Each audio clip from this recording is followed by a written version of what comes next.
conversations with teens, especially if they're struggling or, in an emotional state, upset about something, are usually emotionally loaded.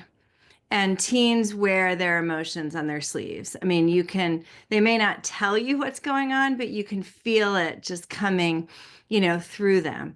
And so what happens is when we see them in any kind of an emotional state, upset, struggling, doing something wrong, we end up getting emotional with them. And so we end up speaking from the emotion or from the trigger instead of from a place of kind of love, calm, openness, right? And I know, Mhm. I mean, I spent a lot of years yelling and reacting and not being proud of how I was showing up. And, this has all really helped me show up as a parent the way I want to show up. So yes, I can relate, as I'm sure we all can. So the other thing that I will say, the reason these conversations often don't go well is that as parents, we often think that we're having conversations with our kids, but what we're really doing is one-sided, right? We're talking to them and expecting them to agree with us, right? Because we're right. We're always right. We know better. And so we're not coming from a place of true curiosity about where they are or what they're feeling or what they need. We're just trying to get our point across. We're trying to extend our authority over them. We're trying to win an argument. And so, if we can come from a place of true curiosity, trying to understand what's happening for them, we usually get farther in our communication. And they're usually more willing to listen to us if we've listened to them. But that's not the default. The default is parents trying to win the argument, say, get our point across and not necessarily listen. And then the third reason that we, often can't communicate well with teams is that if you think about, we would never, ever go have a difficult conversation with a boss, right, or our spouse without tons of preparation. Like we just wouldn't. Maybe our spouse. Mhm. We might be more spontaneous with our spouse. But a really important conversation at work, we would never not prepare. Yet with our children, right, who I think are hopefully way more important to all of us than our bosses or anybody we work with, right? We don't prepare for those conversations at all, let alone thoughtfully and thoroughly. And so if we can actually prepare and think through what we want to say, how we want to say it, right? In a way that they can receive, if we can actually schedule the right time to have the conversation instead of in the heat of the moment, all things that we would do at work, but we don't generally do that. We have these hard conversations in the heat of the moment. And so that's kind of the other reason. Those are the three reasons generally these conversations don't go well. Those are the reasons why the conversations are often hard. What we're going to do now, I'm going to go through four strategies that I like to use and we like to use as coaches when we coach parents on kind of how to have that productive conversation. So the first thing that we say to do is that, and I do this all the time, and Mandy, you may laugh because we have boys the same age, but before I start talking to my teenage or 20 something boys, I like to imagine myself as like a huge tree, which might sound weird, but a tree with like deep, deep, deep roots. So the wind, the storms might blow at me, right? But I am barely swaying. And it gives me that intention of being grounded for my kids. And if I can start from that place, right? If I can start from that place of being solid and anchored and grounded before the conversation even starts, I am much more likely not to be reactive. And then that's who I want to be, right? I've decided I want to be the calm in their storm. I want to be their solid place, the place they can dump their upsets, the place they can lean, the place that they can come to, and they know it's going to be solid. And solid, like my early version of solid wasn't solid. It was like eruptive, yelling back, arguing with them. That's not solid. And so, one of the things that we suggest is that you really just get intentional before you have a conversation of how do you want to be. And we don't think about that a lot. We think about what we want to say, which is important, but we also want to think about how do I want to be? What is the energy that I want to bring to this? And you can have your own analogy. We find that the big, solid, grounded, rooted tree generally works well for parents in getting them into that place. Um, and so, I generally have a promise to myself that if my kids come to me with something, like if one of them's upset or one of them has bad news to share or something, I will literally say, "Great, give me 1 minute." And I just pause and like get into the tree.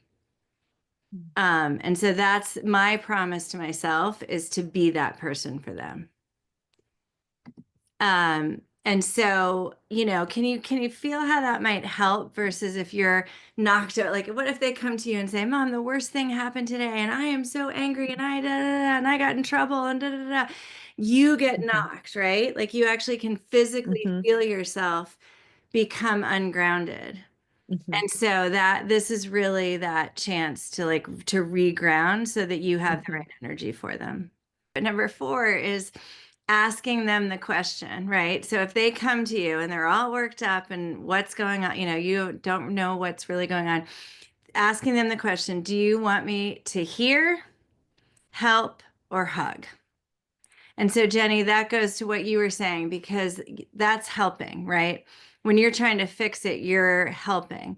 But teenagers so often actually don't want your help in that moment. Mhm. Like they may want it later, but when they're emotionally charged, one of the hardest things for them to do is actually process rational thoughts of like actions that they're supposed to take and things that they're supposed to do. Like they're so emotional that they actually need to get to a calmer state before you can usually help them.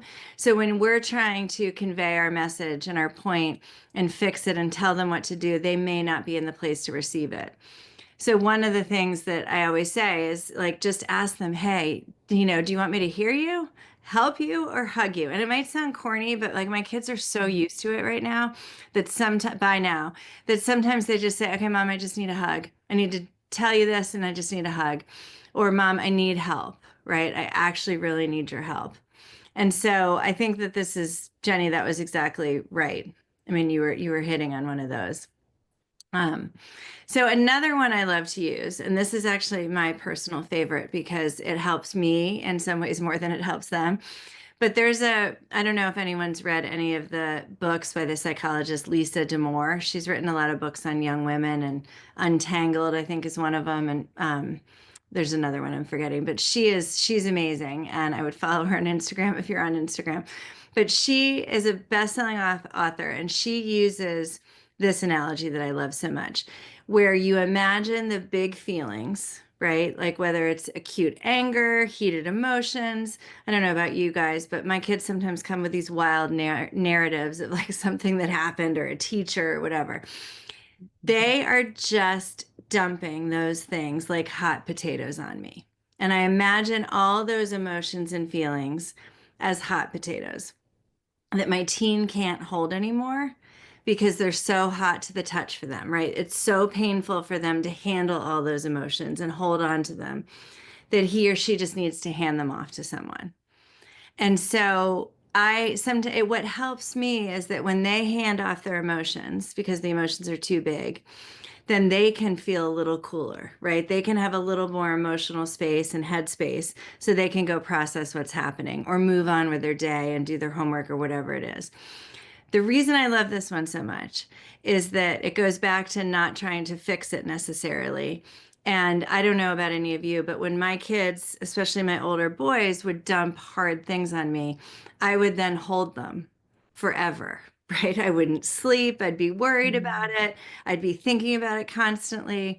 I'd be holding those hot potatoes. But if I can think of them as they're just hot, they needed to dump them, and then I need to put them down, and I realized that it's not about me carrying them, it's about me just receiving them and putting them away, you know, so that we can all cool down. And so I love that image of just taking the hot potato from them without freaking out, right? And so I'm not getting as worked up as them. I'm just that calm tree that's like, sure, hand me those feelings, those stories, that anger. And then I'll put it down for us so we're all fine, you know? And so this goes back to what Jenny was saying. Like, I'm not trying to solve anything in that moment. I'm just listening and taking their stories and their feelings off of them so they can just kind of continue. And the flip side of that is that sometimes we don't even know how to sit with big feelings, right? I mean, I've felt that before where it's really uncomfortable to sit with these big feelings. So our kids definitely don't have the skills yet to know how to sit with uncomfortable feelings.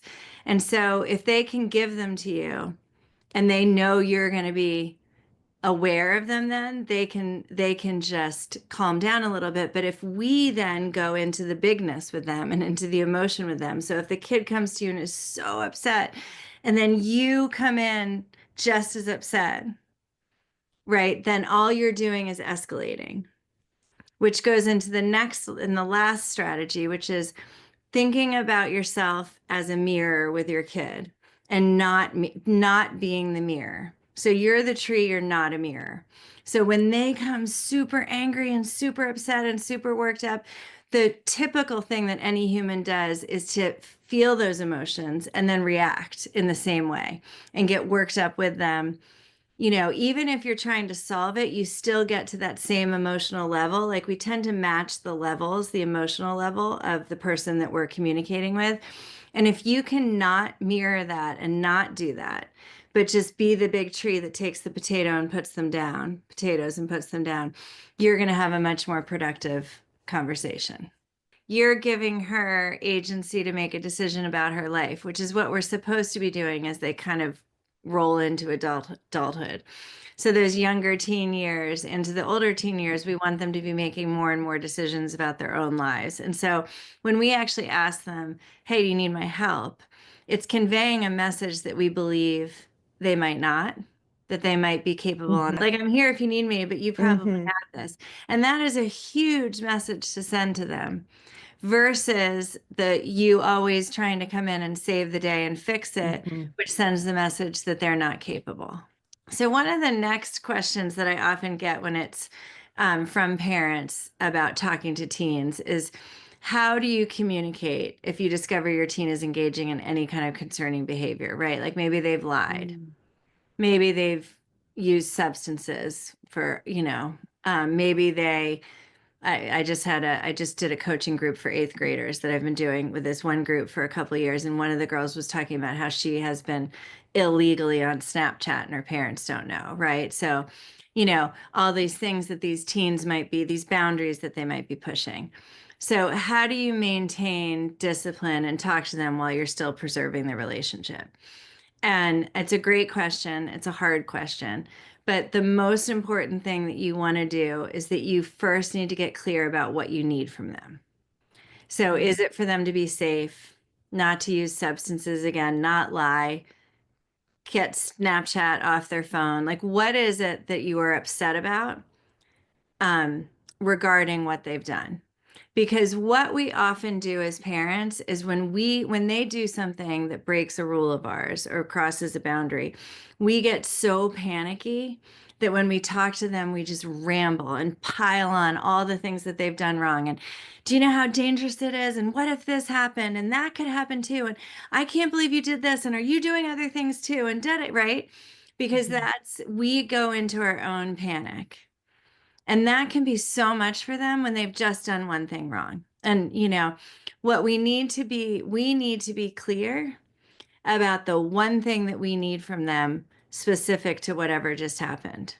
So you just need to isolate what you need them to do and why. And that's the only conversation you have, right? You don't, I mean, you can also tell them if there's a consequence, but you're not piling on all the 4 million catastrophizing things that could also happen and what other people have done and what you're worried about. You just need to really isolate and zone in on the one thing you need from them so they can walk away and say, oh my gosh, okay, so I downloaded Snapchat and I wasn't supposed to. My parent needs me to do this and now I have to give them my phone as the consequence for the next 3 weeks. And that's it. And then it's a productive conversation about what they did wrong versus, again, we're not in our panic piling on all the different fears we have. So there is definitely the opportunity for them to respond is a good thing in most circumstances. And I will tell you, my oldest and I used to spend, days upon days just going at it together. Like he is such a good arguer, and boy, do I get caught in it. And I've really learned that that is so unproductive. But when he was younger and living at home in his early teenage years, whoa, did we go after it. And it is so unproductive because it's actually not an argument. And then my oldest was smart too. He would take me away, and I bet your girls are taking you away from the one point you're trying to make. They're distracting you, they're diverting you to other conversations that then it's exactly what I was saying. So then suddenly you're on a different path. You're talking about something totally different, Yeah, right? And you've lost your point. totally. And Yeah. so you can say to them, right? At another time when we're not heated and when I'm not tired and when it's not past the bedtime, we can definitely have this conversation. But right Yeah. now, Yeah. right? I'm happy to hear all the things you have to say, but right now, the one thing that's going to happen is that we're going to bed and your phone is off or whatever it is, you know, because they should have a chance to respond, but in that situation, they're not actually responding to what you're saying. They're diverting you so Yeah. that Yeah, they for can sure. engage you. They're just trying to get us to get in the game with them. Right. And so our job is not to get in the game and swing. Our job is just to convey our one message. And again, we're just talking about when they've broken a rule or crossed a boundary. We're not talking about other conversations. This is just for those circumstances.